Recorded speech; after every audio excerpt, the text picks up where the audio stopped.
Felicitaros al colegio por esta iniciativa del Instituto de la Mujer, porque para algunas es retomar un hilo que se abrió y se cerró hace años.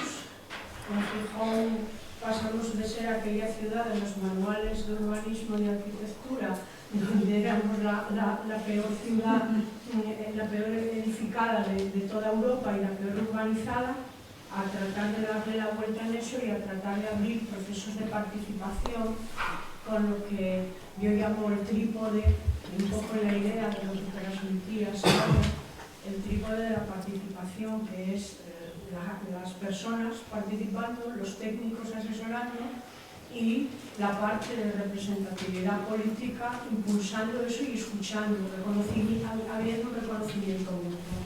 En ese sentido, el libro que conoció es el trabajo del Consejo de Mujeres de Gijón con respecto a la ciudad compartida, como bien la define Carlos Hernández. Yo lo que quería aprovechar era para recomendar encarecidamente ese libro, que fue el libro de cabecera mío durante mucho tiempo, ahora reflexionar sobre la ciudad, y que vino a presentar, que Carlos no pudo venir en aquel momento, fue invitado, pero no vino, y vino María Ángeles.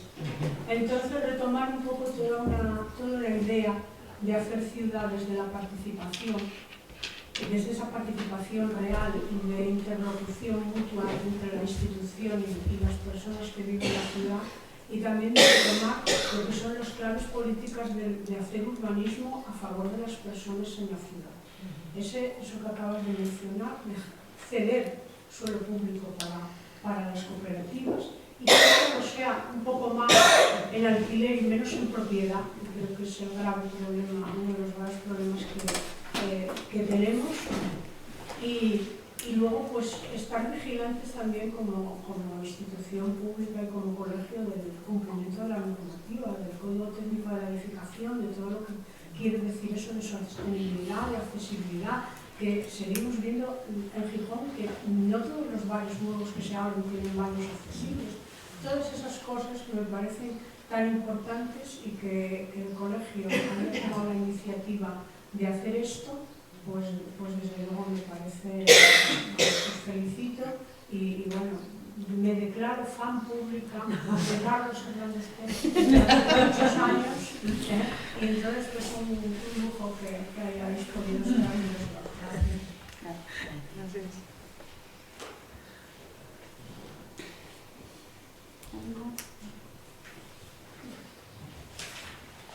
Andrea, aquí también.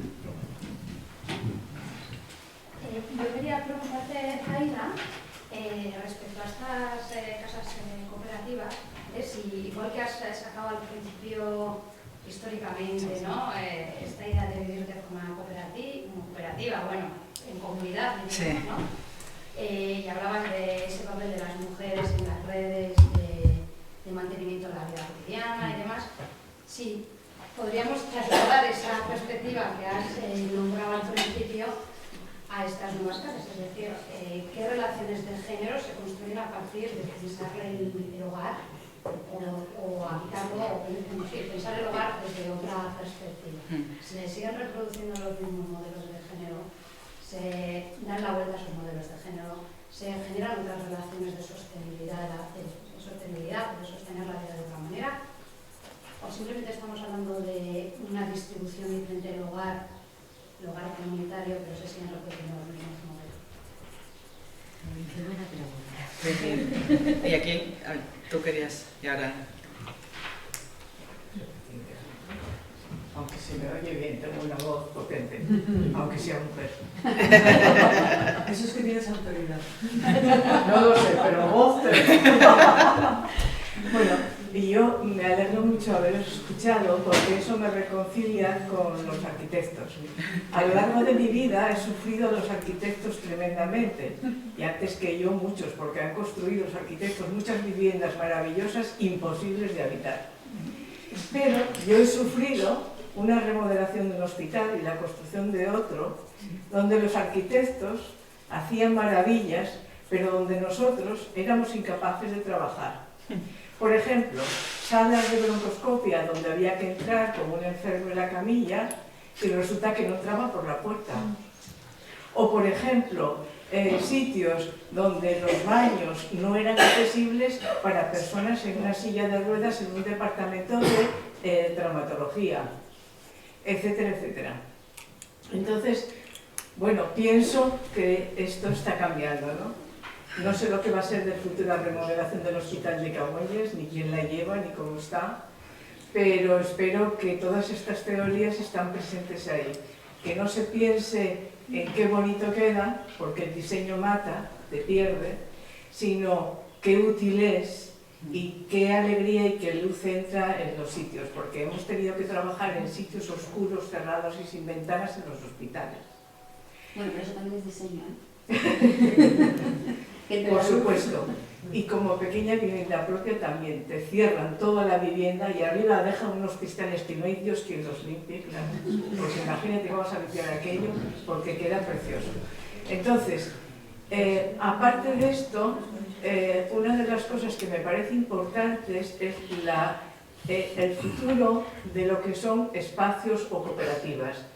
La experiencia que yo tengo, bueno, por documentales y tal, no propia, es cooperativas de gente mayor que en lugar de vivir en horribles asilos, que parecen hospitales, viven en zonas con un patio, jardín central, donde hay pequeños huertos altos que no necesitan agacharse, que tienen viviendas comunes, que tienen servicios comunes de comidas, que pueden contratar a gente y esa persona sirve para todos. Es decir, ¿hasta qué punto eso se va a ir por ese camino o vamos a seguir construyendo asilos para vivir a los viejos? Vale.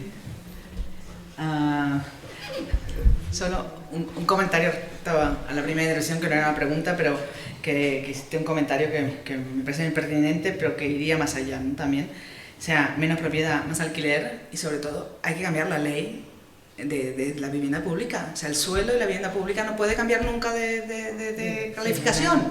Ese es nuestro gran problema, o sea, porque no es que no se haya hecho vivienda pública en España, se ha hecho, y tampoco no es tanto el problema que se venda, el problema es que deja de ser calificada como tal después de 15, 20, de no sé cuántos años. Eso es una barbaridad. Y cuando en Cataluña la ley de vivienda, que es la que ha permitido ahora hacer muchas cosas, que es del 2007 me parece, como estaba Carmen Trilla como consejera, se peleó mucho para intentar que ese tiempo de la calificación del suelo y de la vivienda sea al menos de 99 años, no sé cuánto se pedía, y la respuesta de muchos colectivos, incluidos algunas asociaciones vecinales y algunos que querían defender, pero les interesaba otra cosa, es que también tienen derecho a especular, que los pobres también tienen derecho a especular, perdón. O sea, yo tengo derecho a una vivienda digna y en todo caso, si yo vendo la vivienda pública dentro del mismo sector de vivienda pública, también cambia, también sube el precio dentro de su horquilla. O sea, me parecía una respuesta indigna, pero frente a eso creo que solo se pudo poner, no sé a cuánto quedó, si eran 20, no sé cuántos años quedó finalmente. Pero ese es el grave problema. O sea, Barcelona creo que construyó no sé cuántas viviendas, tiene un parque público del 1,5% de la vivienda que hay en Barcelona. ¿Cómo recuperas eso? Obviamente le dicen, nada, no has hecho nada, no, claro, es que cómo voy a volver a poner una máquina en funcionamiento, así que estaba parada, y que cómo recuperas, son, no sé, Viena, 100 años de política pública de vivienda, donde el suelo es público, donde no se vende, donde todo el mundo, no. Entonces creo que desde los colegios yo creo que es muy difícil, porque estamos en el país que estamos y en la sociedad que estamos, pero... Con respecto a la vivienda, digamos, compartida como un espacio donde se trastocan el sistema organizativo de géneros y el modelo consumo, casi todo lo que hay, puede haber habido alguno históricamente, por ejemplo, los primeros cohousing europeos son unas viviendas en Estocolmo de 1906, me parece que es de vivienda de gente de mucho dinero que lo hace para poder tener servicio de limpieza compartido, digamos, poderlo pagar. no sería el caso. Pero toda la gran tradición de este tipo de vivienda es uno donde cuestiona la división de géneros, de roles, donde se comparten todas estas tareas, donde, por ejemplo, hay un proyecto muy bonito del año 36, creo que es, también en Estocolmo, de Alba Myrdal como política y Sven Markelius como arquitecto, que son unas pequeñas pisos con una mini cocina, y entonces en la planta baja lo que hay compartido es una cocina que había gente que trabajaba en la cocina, y las personas que vivían allí con sus familias trabajaban fuera. No, la cosa es no agregarse, ¿no?, horas de trabajo.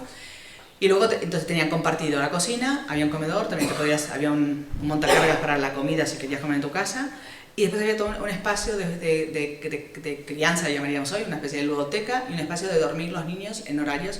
O sea, porque tampoco es lógico que hoy tengamos a los niños para poder trabajar 8 o 10 horas en una escuela, que no es lógico, ¿no? Y entonces la solución era ir a los niños, volvían, no sé cómo volvían con el bus o caminando con un grupo, y estaban cuidados, estaban en casa cuidados, pero en un espacio compartido. Entonces sí que se cuestionan la organización de género.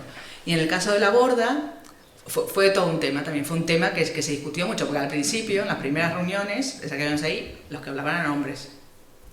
Y entonces empezaron a hervir, y eso que en el grupo había mujeres como muy fuertes, muy visibles, el movimiento feminista y queer y de todos los colores que se te ocurran. Bueno, al final dijeron, bueno, basta ya, habláis solo vosotros, o esto cambia, o hacéis el chip vosotros, porque sois todos muy modernos, pero seguís siendo unos machistas igual que cualquiera. Y sí cambiaron, y además los jóvenes, los que son más jóvenes, la generación más joven, que ronda los 30 y pocos, tienen otra cabeza, y sí que en el espacio se comparten, la idea es compartir más trabajos, se han compartido trabajos de obra de manera igual, y es un espacio que te permite compartir los cuidados mucho más. Y sí, yo creo que, y por ejemplo, todavía me acordaba, que creo que eso todavía no lo han hecho, tienen la idea de hacer un espacio como de cosas que no usas pero están en buen estado, ropa y cosas, y que yo no quiero, las guardo allí, y quien quiera se la lleva, ¿no?, sin nada. Entonces de alguna manera también se repiensa el modelo de consumo, y por eso el alquiler que hicieron el alquiler del local que tienen allí es una cooperativa de consumo, un supermercado cooperativa de consumo, también para que en la misma línea poder ayudar a esas cosas. Y respecto a las viviendas para gente mayor, sí, de hecho también es una tendencia que también tiene que ver con nuestra vejez más larga, más activa, con que el modelo mediterráneo de estado de bienestar estaba basado en las mujeres, que cuidáramos, y eso no podrá ser así, ya no está siendo así. Entonces es una solución te llaman como envejecimiento activo, ¿no?, en donde tú eres, o un estado de bienestar activo, que creo que también ese es el cambio de estos modelos. No es tanto hago mi grupo para salvarme yo, sino lo que quiero ser es también copartícipe, corresponsable de un estado de bienestar, que no espero que solo papá Estado me dé cosas, aunque sean mal, aunque no sean buenas, pero que me las den, yo no hago nada, sino es lo contrario, participamos, no de manera egoísta solo para mi grupo, sino de generar otra manera de sostén de la vida adulta, niños. Entonces creo que eso es un cambio. Lo que pasa es que el problema es que es difícil conseguir suelos en las ciudades, si tuviese estar en las ciudades. Entonces también hay algún ejemplo, pero están en zonas más rurales de gente mayor, porque eso es un problema. Hola, ¿admiradora? Mi admiradora me ha encantado. No, yo soy bastante crítico con lo que está pasando. Creo que las experiencias de cooperativismo son muy escasas. El cohousing de mayores es una salida última de gente que puede todavía buscar acuerdos. He estado en experiencias, las ha contado María Ángeles Durán, he estado en Mahón, donde gente que se ha agrupado en torno a un proyecto de vivienda colectiva de mayores, lo está haciendo bien, pero esas experiencias, sinceramente, son como las que ha contado Zaida, son del menos 0,1%, y además no tienen ninguna relevancia social. Olvidaros del cohousing de mayores, olvidaros de las cooperativas, hasta que no haya una recuperación del patrimonio público de suelo y vivienda de este Estado autonómico, y de que las ciudades no se pongan a recuperar lo que los fondos buitres les han quitado, porque no hay posibilidad de contradecir esa inmensa expoliación que se ha producido. No tengáis la menor esperanza de que gracias a experiencias como la de la Borda, y con esto te contradigo para provocar el debate, la del cohousing de Madrid, de la periferia, la de los mayores, entre los que me incluyo, con mucha satisfacción, vayamos a tener posibilidades de acceso a vivienda, ni en colectiva, nada. Pero además, si nosotros mismos damos la solución a este estado de sinvergüenza que se ha llevado nuestro patrimonio y que no lo piensa recuperar, si nosotros le damos la solución, será como si estuviéramos haciéndoles la cama. ¿Por qué? Ellos a nosotros. Porque claro, el problema está en que si ahora nosotros resolvemos el problema de vivienda de los mayores, de los jóvenes, que no lo vamos a resolver porque no hay sitios y no tenemos suelo, pues estamos haciendo privadamente lo que el Estado no hace. El Estado, los ayuntamientos, etc. Y los arquitectos no podemos contribuir bajo ningún concepto a dar la impresión de que esto se puede resolver con soluciones parciales, porque estas soluciones parciales, desgraciadamente, van en contra de procesos mundiales. Por ejemplo, el de la expulsión de la población de los centros históricos, que afecta a miles de personas. Por ejemplo, el de que ahora ya no especula la gente con su vivienda de protección oficial, especula con lo que sea, la transforma en vivienda turística porque no tiene para comer.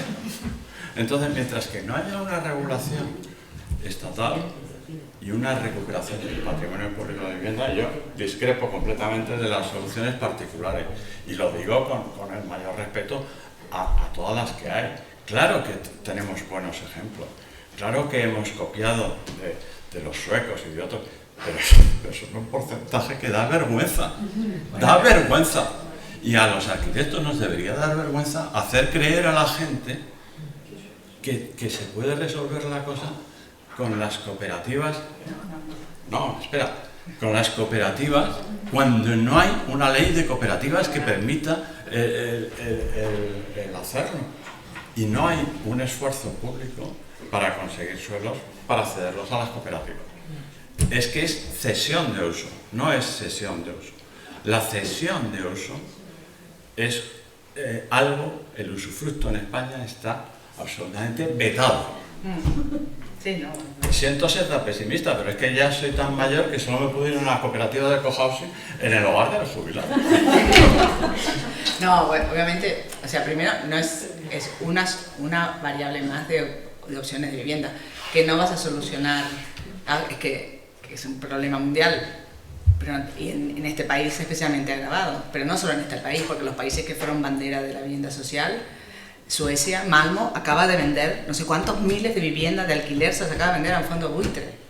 Vean la película de Push, de Lailan, la relatora de vivienda. Es un problema, pero yo creo que hay que denunciar el problema y ver que hay múltiples soluciones. Obviamente recuperar lo expoliado, pero mientras ir haciendo, en la medida que no vas a solucionarlo todo, evidente, pero ir haciendo, porque si no... No, sobre todo en la medida de nuestra disciplina, ¿no? Estamos en el Colegio de Arquitectos y al final lo que nosotros podemos hacer desde nuestra disciplina, otra cosa es como ciudadanos.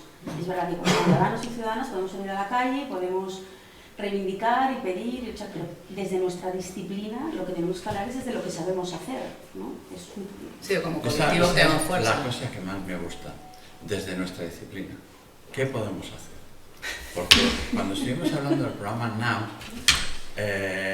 estaban 3 o 4 o 5 arquitectas de las más brillantes que conozco, no solo de Andalucía, y estaban dando la impresión del trabajo que estaban haciendo.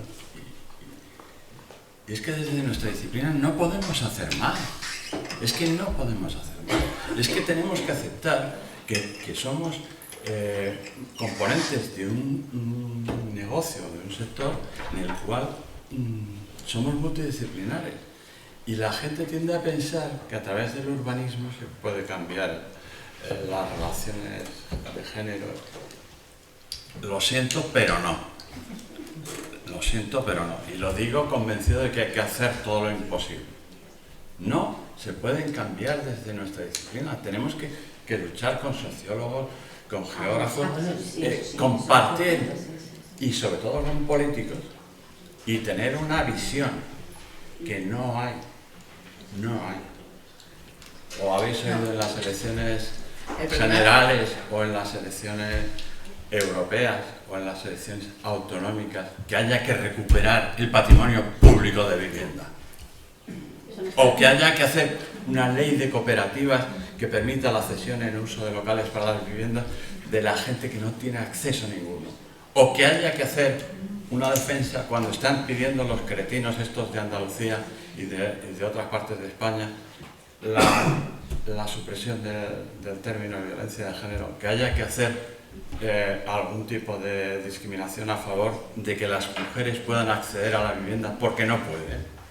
Pero no quedamos en que las mujeres ocupamos las calles y sabemos que durante todos estos años de historia jamás ningún político ha movido nada que no sea por fuerza de la ciudadanía y la fuerza de la lucha de la ciudadanía, que es lo único que mueve a los políticos. Ahí me ha gustado. Mucho. Claro que lo sabemos. Pues entonces, pero no, lo que no lo saben son ellos. Lo que hay que hacer es ser realista, según lo que he escuchado aquí, y empezar a luchar. Porque ser pesimista es quedarse sin fuerza. Lo que yo planteo no es ser pesimista, lo que yo planteo es que hay que defender, primero, la recuperación del patrimonio público de suelo y vivienda.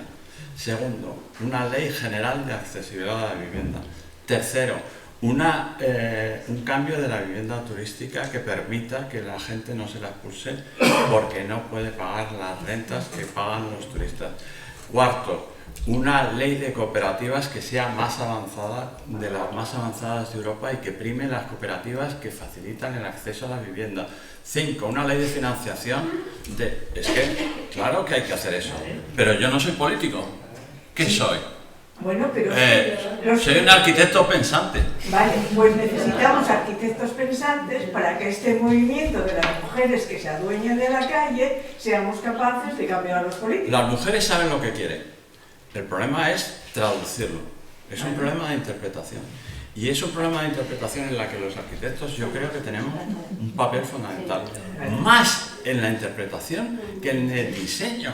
Mucho más en traducir las aspiraciones de una sociedad que no encuentra salida que la traducción de si la cocina está bien aquí o si esto lo vamos a poner más para allá.